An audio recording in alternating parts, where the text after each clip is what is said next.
মোট ২৬টি অবৈধ অস্ত্র ও ১০০ রাউন্ড গোলাবারুদ এবং আগস্ট হতে এ পর্যন্ত সর্বমোট ৯,৬৯২টি অবৈধ অস্ত্র ও ২,৮৬,৮৫৪ রাউন্ড গোলাবারুদ উদ্ধার করেছে।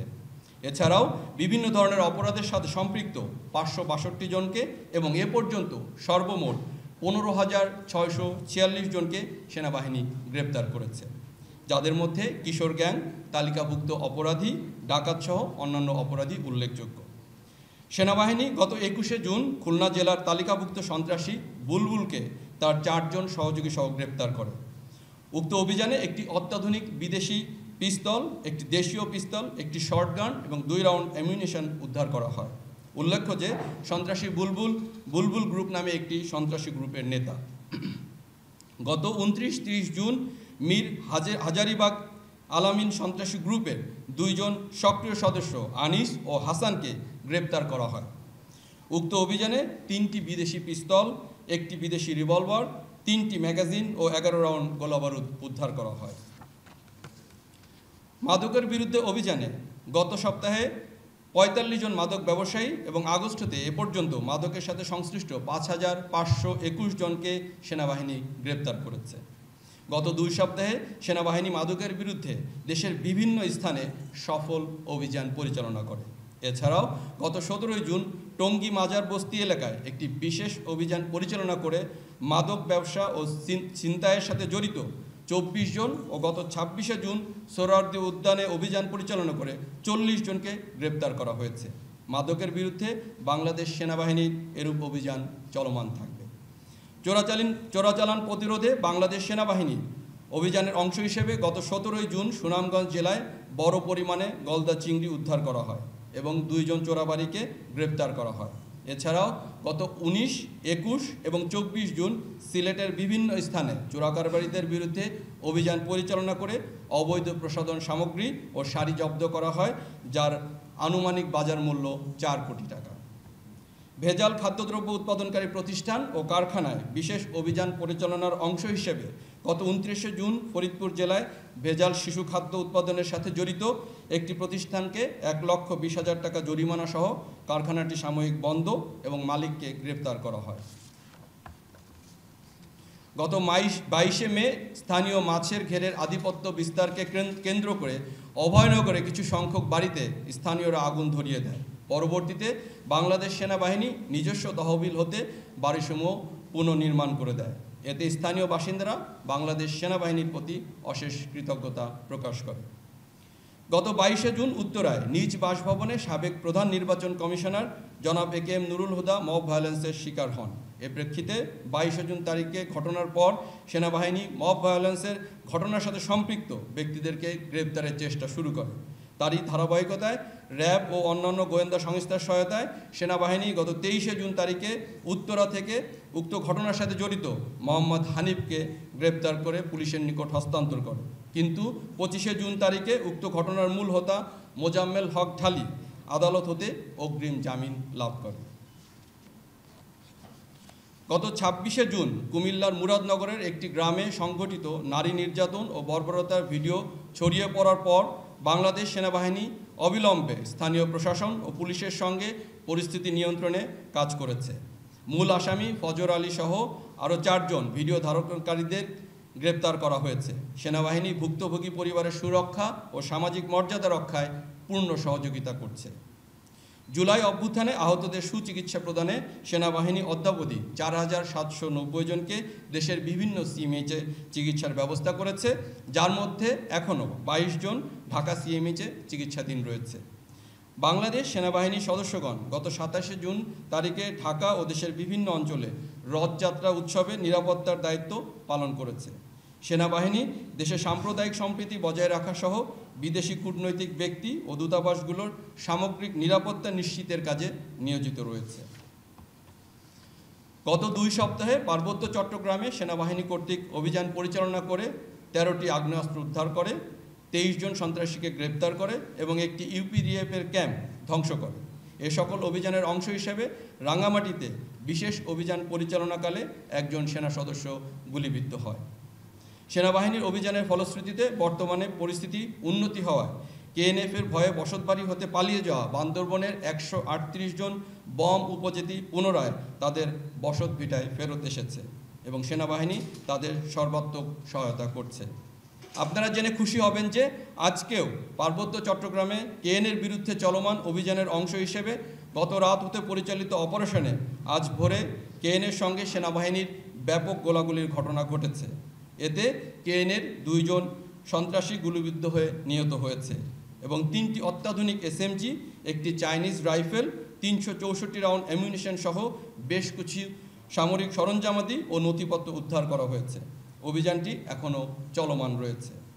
উল্লেখ্য যে পার্বত্য চট্টগ্রামের পাশাপাশি এফডিএমএন ক্যাম্পসমূহ রামু এলাকায় নিরাপত্তা বিধানেও সেনাবাহিনী গুরুত্বপূর্ণ ভূমিকা পালন করে যাচ্ছে।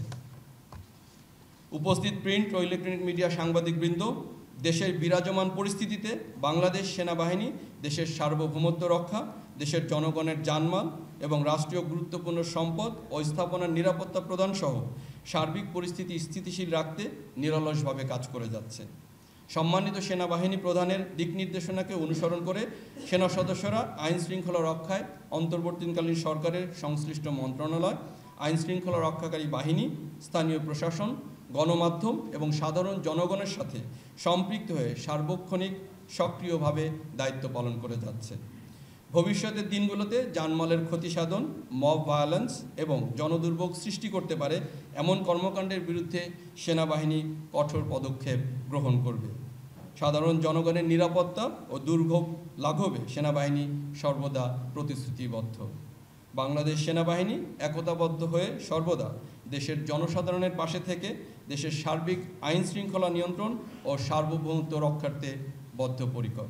আমাদের কাছে যে পরিসংখ্যান আছে, দেশের বর্তমান আইন শৃঙ্খলা গত বছরের তুলনায় বা বিগত মাসের তুলনায় উন্নতি হয়েছে। তবে কিশোর আমরা গত মাসে এ পর্যন্ত 400 জনেরও বেশি কিশোর গ্যাং আমরা গ্রেপ্তার করেছি এবং গত মাসেও আমরা 56 জনকে গ্রেপ্তার করেছি।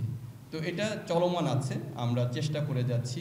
আসলে সেনাবাহিনীর পক্ষে প্রত্যেক অলিতে গলিতে অথবা প্রত্যেক ডোর স্টেপে আমাদের উপস্থিতি থাকা সম্ভব নয়, এটা আপনারাও বুঝেন।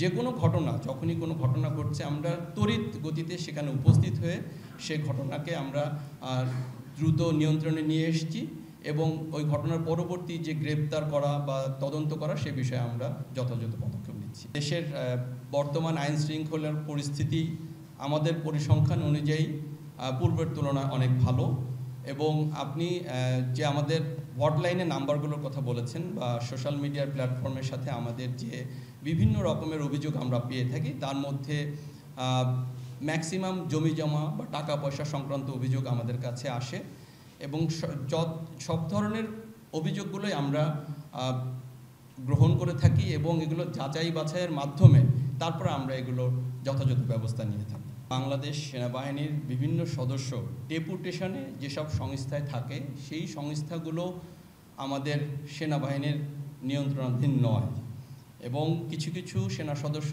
যারা ডেপুটেশনে ছিল তাদের বিরুদ্ধে গুমের সাথে অভিযোগ এসছে এবং তাদের তদন্ত চলমান রয়েছে এবং তাদের এই তদন্তে যদি গুমের সংশ্লিষ্টতা প্রমাণ পায় তাহলে অবশ্যই বাংলাদেশ সেনাবাহিনী তাদের বিরুদ্ধে যথাযথ আইনানুগ ব্যবস্থা গ্রহণ করবে এবং এ সংক্রান্ত বাংলাদেশ সেনাবাহিনী এ পর্যন্ত সর্বাত্মক সহযোগিতা করেছে এবং ভবিষ্যতেও আমাদের এই সহযোগিতা অব্যাহত থাকবে। সার্ভেলেন্স, ভিকটিম ফ্যামিলি সার্ভেলেন্সের মাধ্যমে আছে, এ বিষয়ে আমাদের কোনো তথ্য আমাদের কাছে নেই। তবে যদি পরিবাররা আমাদের কাছে সহযোগিতা চায় তাহলে অবশ্যই তাদেরকে সহযোগিতা করা হবে। আপনারা দেখেছেন ওই ঘটনার পরে যে 6 জনকে চিহ্নিত করা গিয়েছে তার মধ্যে আমরা একজনকে পরের দিনই আমরা গ্রেফতার করেছি এবং আমরা তাকে আইনি প্রক্রিয়ার জন্য পরবর্তীতে আদালতে আমরা তাকে হস্তান্তর করেছি। এর পরবর্তীতে আসলে আপনারা জানেন যদি কেউ বেল বা জামিন পেয়ে যায় সে বিষয়ে আসলে বাংলাদেশ সেনাবাহিনীর কিছু করার থাকে না।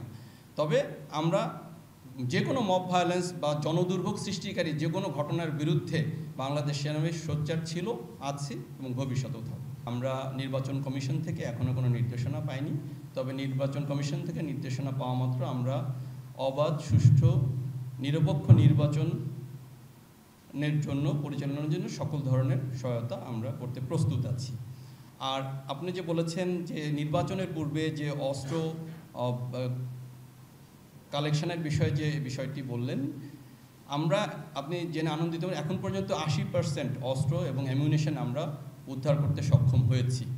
বাকি যে 20% আছে আমরা চেষ্টা করে যাচ্ছি যে এইগুলো যেন নির্বাচনের পূর্বে যতদূর সম্ভব আমরা এগুলো উদ্ধার করতে পারি, যাতে একটি সুষ্ঠু অবাধ নির্বাচন সংগঠনে একটি সহায়তা করে। পোশাক পাওয়া গিয়েছিল, সেগুলো এই বিষয়টি নিয়ে বাংলাদেশ পুলিশ কাজ করছে এবং এর পেছনে যে মাংলাসিন মারমা যাকে ধরা হয়েছে, আপনারা জানেন পত্রপত্রিকায় এসছে, সে এখনও গ্রেপ্তার হয়নি।